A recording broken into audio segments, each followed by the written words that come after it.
साधु साधु साधु। सबसे पहले तो मैं हमारे शास्त्र तथागत गौतम बुद्ध अतीत वर्तमान और भविष्य सभी सम्यक संबुद्ध को वंदन करते हुए, उसी प्रकार उनके स्वाख्यात धम्म और उनके संघ को वंदन करते हुए अपने उपध्याय को वंदन, उसी प्रकार अपने सभी आचार्यों को वंदन और सभी कल्याण मित्र के प्रति मंगल कामना करते हुए यह उपस्थित सभी उपासक उपासिकाओं को साधुवाद।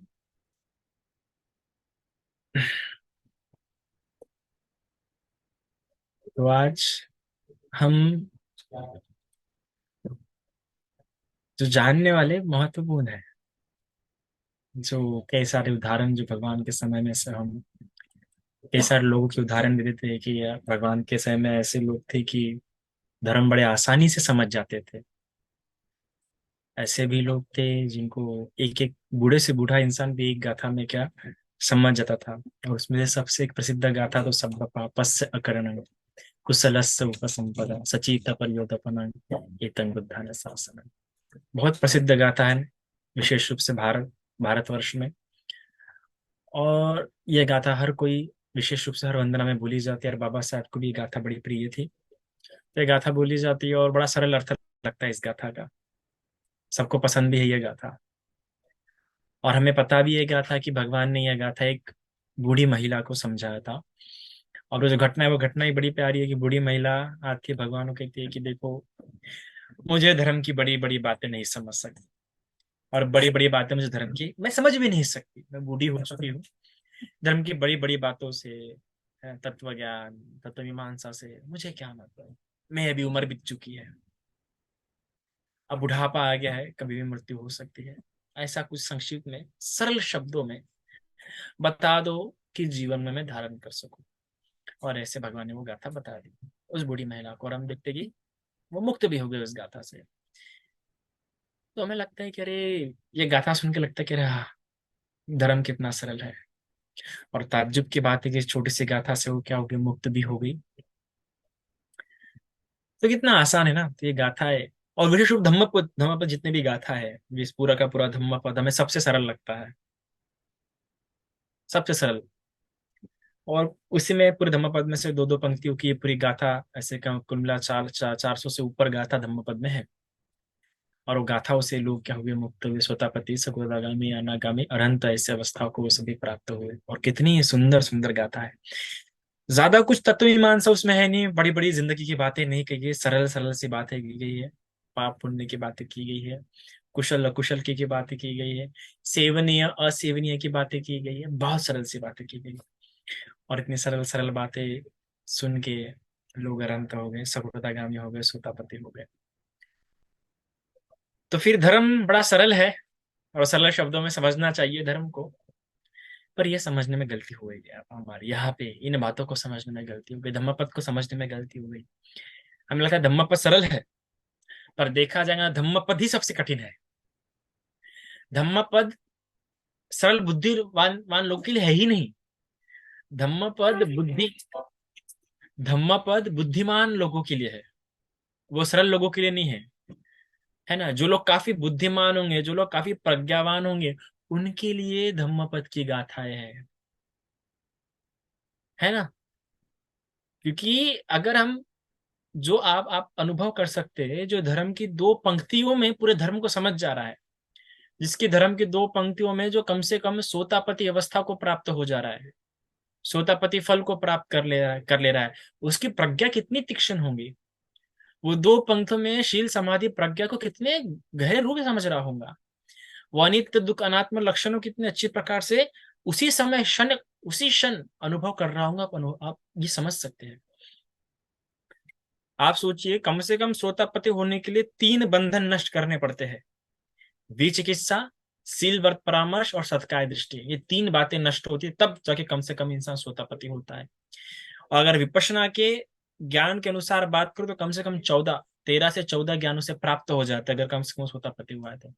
और इन धम्मपद की गाथाओं से ज्यादा पूछे तो कम से कम भगवान ने जिस समय में ये गाथाएं बताई गई है, तो कम से कम उस समय में ये लोग सोतापति हुए हैं, कम से कम उन दो पंक्ति गाथा से। तो आप सोचिए कितना उन्हें अनुभव हो गया होगा, तो उनकी प्रज्ञा कितनी तीक्ष्ण होंगी।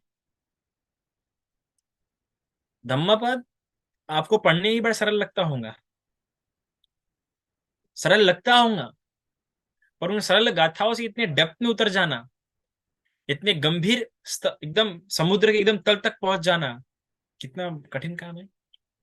कोई भी आसान तैराक इसकी अच्छी तैयारी नहीं रही है, वो समुद्र के तल तक नहीं जा सकता। एक समुद्र के तल तक भी जाना हो ना, तो हमें कितनी तैयारी करी जानी पड़ती है, कि जितना समुद्र में आप अंदर अंदर जाते हैं, उतना ही क्या ऑक्सीजन कम होते जाता है, प्रेशर बढ़ते जाता है, उतना ही खतरा जोखिम बढ़ते जाता है। तो वो जो पंक्तियों से, उन छोटे छोटे दो दो पंक्तियों की गाथाओं से धर्म को समझे तो बहुत विद्वान थे, बहुत प्रज्ञावान थे। हम आजकल के लोग बड़े कहते हैं कि बनते हैं सरल भाषा में धर्म समझिए, सरल भाषा में, सरल भाषा में मैं धर्म समझा दूंगा, आपको समझ भी जाएगा, पर आप भूल भी उतने आसानी से जाएंगे। धर्म, आज के जो लोग हैं उन्हें तो गंभीर धर्म को सुनना चाहिए, ताकि उनके मन में बैठना चाहिए और उस पर चिंतन होना चाहिए, बंदे ने क्या समझा है, क्या समझाने की कोशिश कर रहे थे। मन बार बार जाना चाहिए, उतर जाना चाहिए। तो इस बुद्ध शासन में जो धर्म समझने के अनुसार से, क्योंकि हम देखते हैं कि प्रज्ञा के अनुसार हम जब हमारा जब जन्म होता है, तो हमारा जन्म भी क्या है, हेतुओं के साथ होता है। जो चित्त होता है, जिसे हम कहते हैं पटी संधि चित्त, जन्म जिस चित्त के साथ माँ के गर्भ में बच्चे की पटिसंधि होती है, उस पहले चित्त को पटिसंधि चित्त कहते हैं। प्रतिसंधि मतलब जिसकी संधि हो गई है माँ के गर्भ में। अब वो चित्त विशेष रूप से मनुष्य जीवन में एक तो द्वे हेतुक हो सकता है, या त्रि हेतुक हो सकता है, या अहेतुक भी हो सकता है। अहेतुक होगा तो पागल मंदबुद्धि होने की संभावना रहती है। द्वे हेतुक चित्त रहा, द्वे हेतुक का अगर वो उत्पन्न हुआ है, तो क्या होगा, उतना तीक्ष्ण नहीं रहेगा, उतना प्रज्ञावान नहीं रहेगा। और त्वे हितुक पटिसंधि अगर उसकी हुई होंगी, तो बड़ा बुद्धिमान होगा, बड़ा प्रज्ञावान होगा, बड़ी आसानी से धर्म को या बड़ी आसानी से गंभीर गंभीर बातों को समझने वाला रहेगा, अगर त्वे हितुक पटिसंधि हुई होंगी तो उसकी, याद रखिएगा। अब द्विहितुक पटिसंधि क्या है, अर्थात जब जन्म हुआ, तो जब जन्म होते समय जब चित्त जो माँ के गर्भ में उत्पन्न हुआ, दो हितुक चित्त मतलब अर्थात जिसमें अद्वेष अमोह के साथ उत्पन्न हुआ चित्त, सॉरी अद्वेष और अलोभ के साथ उत्पन्न हुआ चित्त, मतलब थोड़ा बहुत मोह उसमें रहेगा, तो मोह के कारण उस थोड़ा सा उतनी प्रज्ञा नहीं रहेगी। और द्वेहितुक पटिसंधि मतलब अमोह अद्वेष अलोभ, अर्थात उसकी चर्या में ना उतना द्वेष रहेगा, ना उतना लोभ रहेगा, और ना ही उतना मोह रहेगा। तो इसके साथ अगर पटिसंधि हुई है, द्विहितुक पटिसंधि हुई है, तो बड़ा बुद्धिमान होता है, बड़ा विद्वान होता है। अब इन्हीं के आधारों पर इस बुद्ध शासन में या इस समाज में मनुष्य लोक में चार तरह के व्यक्ति होते हैं। एक ऐसा व्यक्ति होता है जिसे हम कहते हैं उग्र चित्तानु, उग्र चित्तानु। दूसरा विपन्न चित्तानु। तीसरा नेय।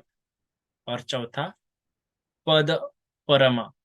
इस प्रकार के चार प्रकार के व्यक्ति होते हैं। अब ये जो उग्र चित्तानु होता है, इसकी प्रज्ञा बड़ी तीक्ष्ण होती है। ये द्विहितुक पटिसंधि वाला व्यक्ति होता है।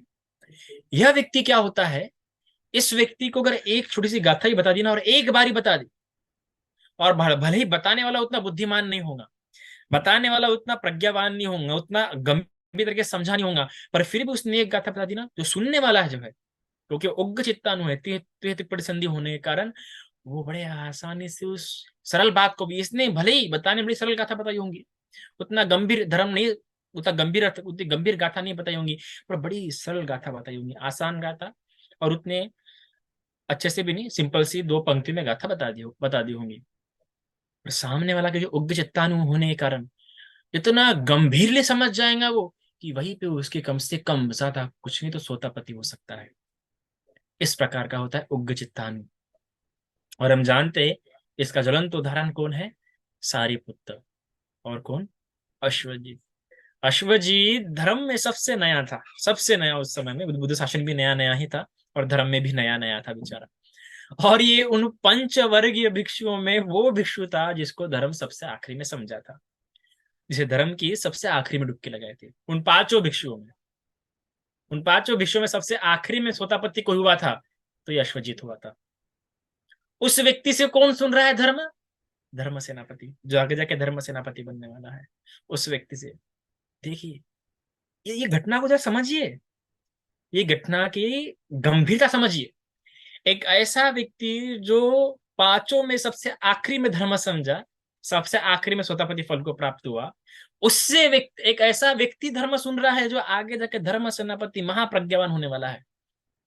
तो ये घटना हमें क्या सिखाती है?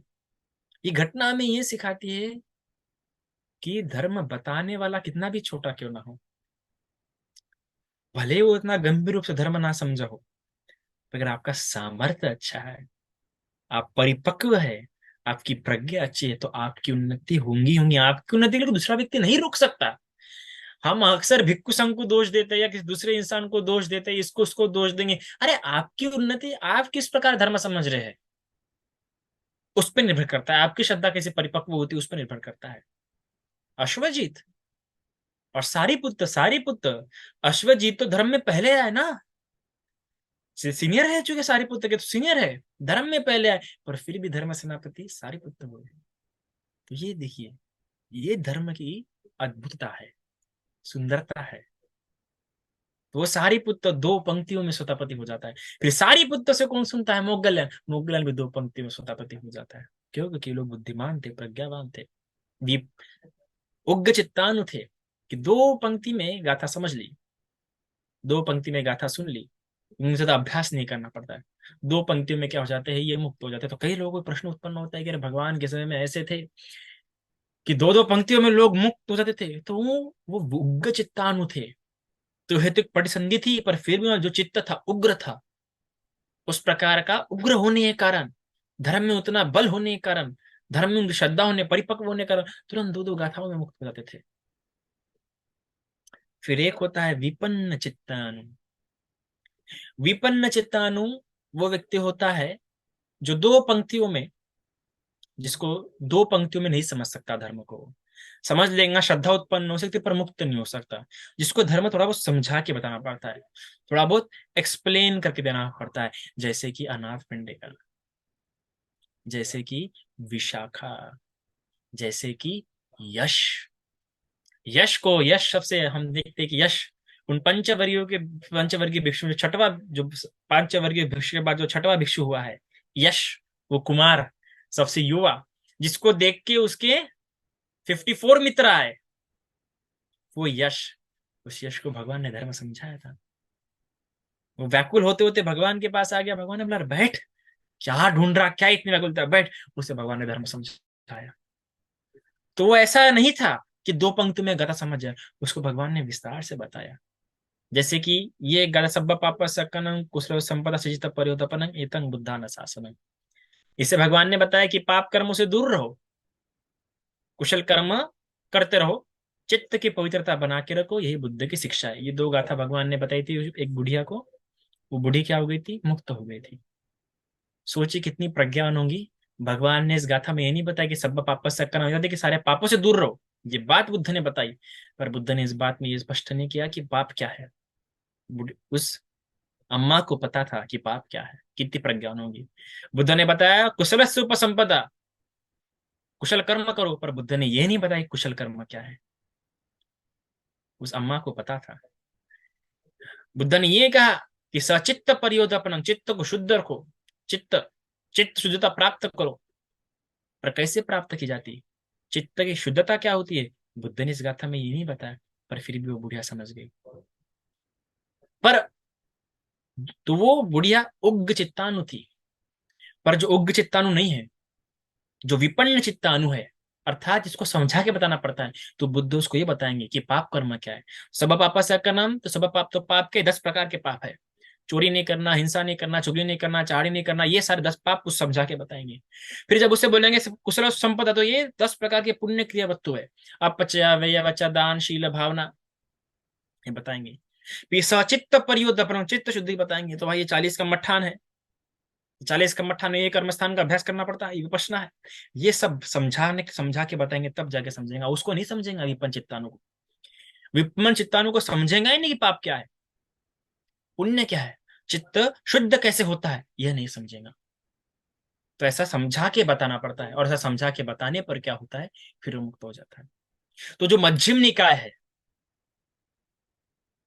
जो दिग्ग निकाय है, ये जो सारे सूत्र है, ये सारे क्या है, विपन्न चित्तानुदियो हुए लोगों को दिए हुए उपदेश है। और जो धम्मपद है, वो धम्मपद उग्र चित्तानु लोगों को दिए हुए उपदेश है। तो सोचिए हम लोग क्या पढ़ रहे हैं, हम लोग धम्मपद पढ़ रहे हैं, जबकि हमें पढ़ना चाहिए दिग्ग निकाय, मध्यम निकाय, अगुत्तर निकाय हमने पढ़ना चाहिए। तो हम क्या पढ़ रहे हैं, धम्मपद पढ़ रहे हैं। जबकि धम्मपद किन लोगों को दिए हुए उपदेश है, जिनका चित्त उग्र चित्तानु था, जो लोग कभी प्रज्ञावान थे कि दो पंक्तियों में धर्म समझ जाए। और हम धम्मपद को ही अपने पास रख के समझ रहे कि बाबा यही तो सबसे आसान है। हमें धम्मपद सबसे आसान लगता है, लेकिन जबकि धम्मपद सबसे कठिन है। हम विचार कर सकते हैं। तो मतलब हमें धर्म कहीं ना कहीं समझ, हमें एक एक शब्द पे ऐसा उत्पन्न होना चाहिए, ये शब्द का अर्थ क्या हो सकता है, ऐसा गंभीरता में उतरने का प्रयास होना चाहिए हमें। हमें दिग्ग निकाय हार्ड लग रहा है, जबकि वो एलॉबरेटेड, जबकि वो विस्तारित उपदेश है, और धम्मपद संक्षिप्त उपदेश है। और फिर भी हमारा ध्यान जा रहा है धम्मपद की ओर।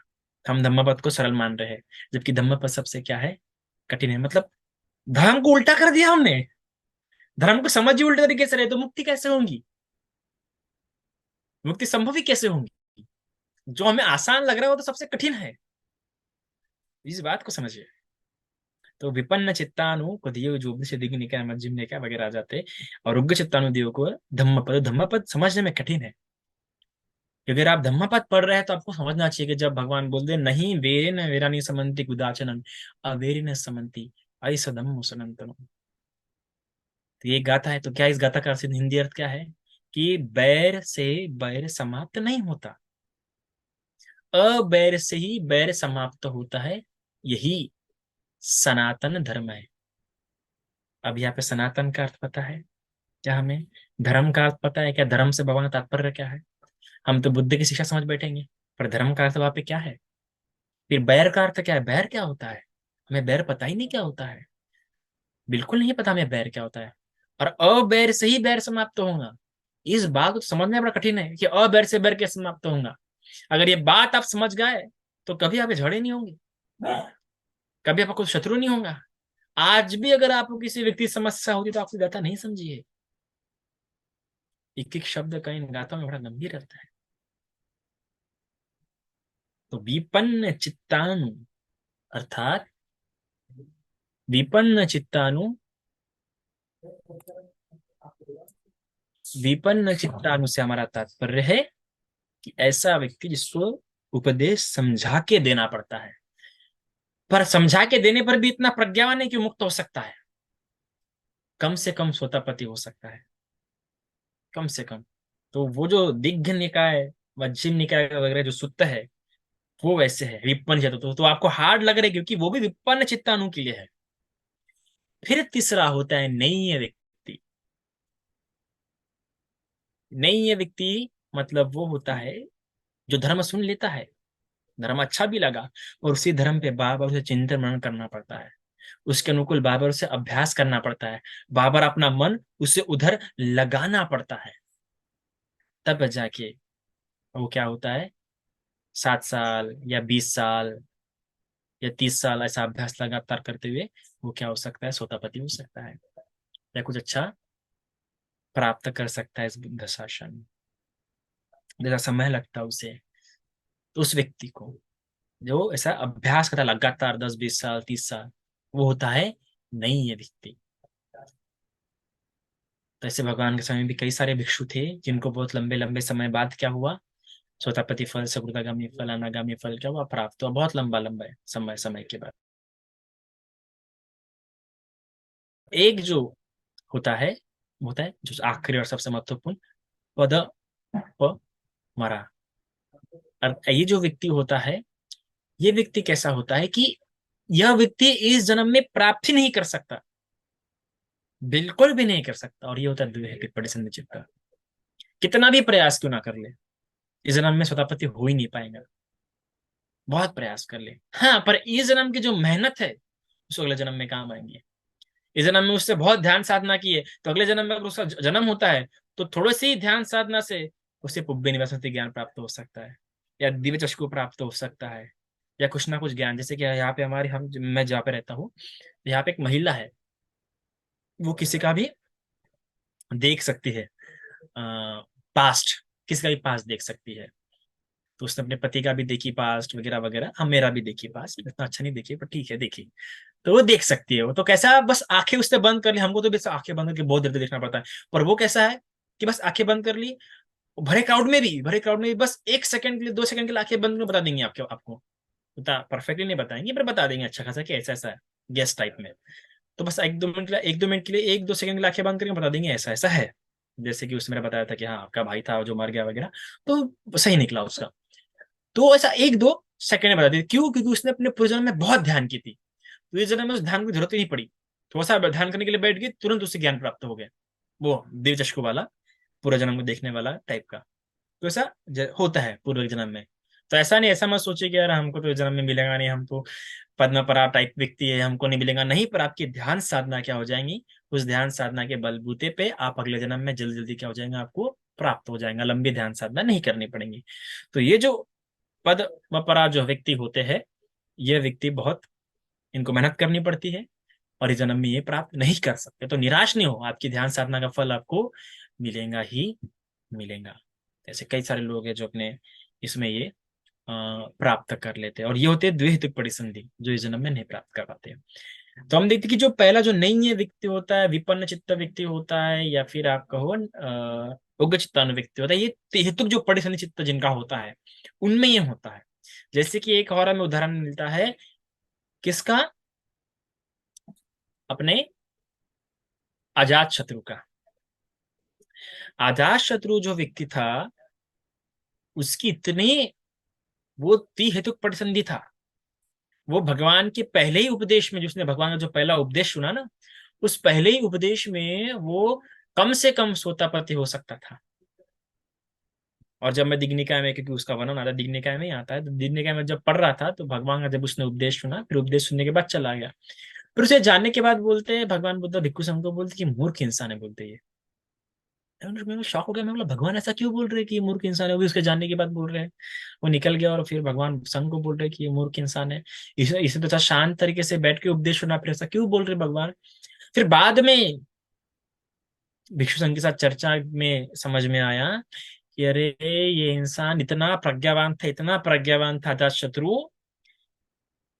कि इस उपदेश से कम स्वतः पति हुआ रहता, पर क्योंकि इसने अपने पिता की हत्या की थी, गुरुकम्म करके था, इसलिए वो नहीं हो पाया स्वतापति।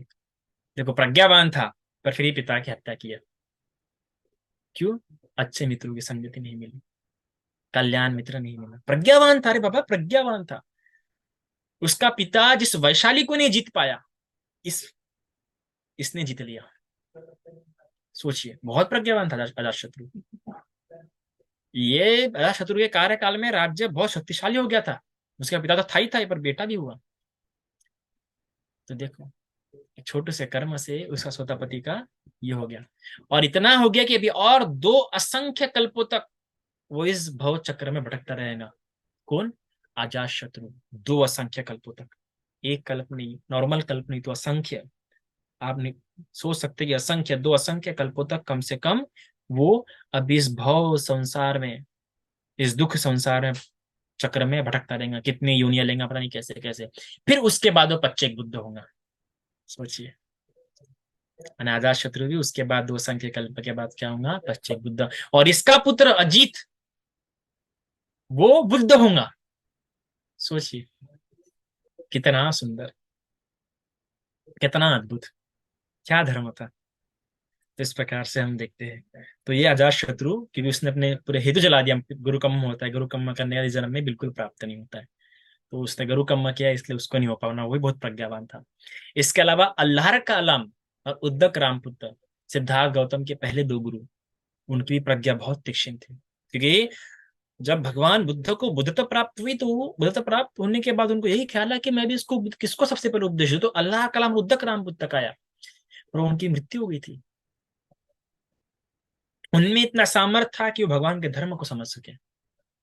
उग्र चित्तानु थे, मुक्त हो सकते थे, पर नहीं हो पाए। अब प्रश्न ही आता, तो भाई कहीं ना कहीं तो उत्पन्न होंगे, फिर भगवान वहां क्यों नहीं गए उपदेश उपदेश देने के लिए, जैसे अपनी माता को देने के लिए गए थे। तो उन लोगों ने जिस तरह का ध्यान किया था वो इस प्रकार के ब्रह्मलोक में उत्पन्न हो, जिसे कहते हैं असंगी ब्रह्मलोक, असही ब्रह्मलोक या फिर अरूप ब्रह्मलोक। इस ब्रह्मलोक में मृत्यु के बाद उत्पन्न हो गए थे वो। तो ऐसे ब्रह्मलोक में उत्पन्न होना कोई अर्थ ही नहीं, क्योंकि ऐसे ब्रह्मलोक में उत्पन्न होने पर बुद्ध कब आए, बुद्ध कब गए, पता ही नहीं चलता। और बुद्ध के उपदेश का भी कोई फायदा नहीं होता इन लोगों को। तो ऐसे ब्रह्मलोक जब बुद्ध का शासन है या बुद्ध उत्पन्न हुए हैं, तो ऐसे ब्रह्मलोक में उत्पन्न, क्योंकि उन्होंने ऐसी ध्यान साधना की थी, कैसी ध्यान साधना से वो मरने के बाद उस ब्रह्मलोक में उत्पन्न हुए जहाँ पे वो कुछ सुन ही नहीं सकते, और बुद्ध आए गए उसका कुछ पता ही नहीं चलता। तो इसलिए बुद्ध उनको सुना नहीं पाए। तो ऐसे भी होता है। तो आपकी प्रज्ञा भी हो, तो प्रज्ञा होने पर कल्याण मित्रता की संगति ना हो, तो धर्म आपको लाभ नहीं दे पाएगा। और बुद्ध शासन में उत्पन्न हुए प्रज्ञा नहीं है, चलो आप अपनी अभ्यास के बलबूते प्रज्ञा अगले जन्मों में बढ़ा सकते हैं। ऐसी ध्यान साधना करके आपको आगे जाके क्या हो सकता है, लाभ हो सकता है। पर इस बात को स्पष्ट कीजिए, इस बात को समझिए। क्या बात को? जितना उपदेश सरल आपको लग रहा होगा, उतना आप उसे ऊपर ऊपर से समझे है। जितना उपदेश आपको कठिन लग रहा है, इसका मतलब आपका दिमाग उसमें ज्यादा चल रहा है। जब उपदेश कठिन होगा, तब तो दिमाग में चलते रहेगा ना, वो समझने की इच्छा होगी। सरल उपदेश तो उग्र चित्तान लोगों के लिए होते हैं, जिनकी प्रज्ञा काफी तीक्ष्ण होती है। तो जितने उपदेश कठिन होंगे, गंभीर होंगे, उतना ही आप अपना मन बार बार उधर घुमाएंगे, चलाएंगे। तो बुद्ध शासन ऐसा होता है। आप बोल दोगे, मेरे भगवान के उपदेश कितने आसान है, सब पापस कर्म संपदा, है ना। वो वाला फिर अब कोची मंग अवधि मंग, उसने मुझे मारा, उसने मुझे गाली दी, जो ऐसा विचार करना छोड़ देता है, वो उसका बैर समाप्त हो जाता है। कितनी आसान लगते हैं पढ़ने में, सुनने में, और उसका अनुभव करने में। उन दो पंक्तियों की गाथा के आधारों पर अनित्य दुख अनात्म को जानना, 14-15 विपश्यना ज्ञानों को जानना, आर्य अष्टांगिक मार्ग के 8 अंगों को भावित करना, सदोतेश बोधि पक्ष धर्मों को अपने अंदर उजागर करना, है ना, वो सब बातें होती है। ये सब धर्म होता है। तो ये बातों को समझिए और इनके अनुसार अभ्यास कीजिए। धर्म कठिन लगेगा आपको, और जितना कठिन लगेगा उतना आप उसकी तरफ झुकने की कोशिश करेंगे। इसलिए अपनी प्रज्ञा तीक्ष्ण कीजिए, क्योंकि प्रज्ञा का क्षेत्र है। बुद्ध शासन मतलब शील नहीं। शील तो बुद्ध के पहले भी थे, बुद्ध के पहले भी जो आचार्य है उन्होंने भी शील सिखाया है। अभी जो अल्लाह कलाम थे, उद्धव के रामपुत्र रहते थे, इन्होंने इन लोगों से तो बड़े बड़े ध्यान प्राप्त किए। बिना शील किए होंगे क्या? किए, उनके पास शील थे। तो बुद्ध के पहले भी शील थे। जैनों जैनों के धर्म में भी शील है। समाधि, बाबा बुद्ध की पहली समाधि थी। अल्लाह कलाम बुद्ध के रामपुत्र के पास से सीखे सिद्धार्थ समाधि। बुद्ध ने क्या नहीं दी, नया दिया? प्रज्ञा।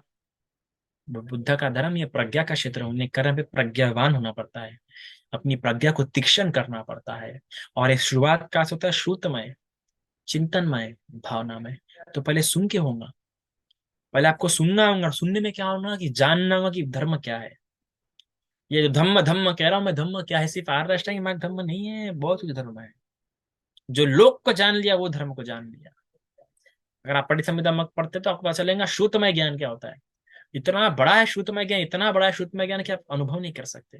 इतना कुछ आ जाता है श्रुतमय ज्ञान में, बहुत कुछ खतरनाक। तो उसको अच्छी प्रकार सुनिए, सुन सुन के अध्ययन कीजिए, अभ्यास कीजिए, तो सभी का मंगल होगा। इतना आज के लिए काफी है। साधु साधु।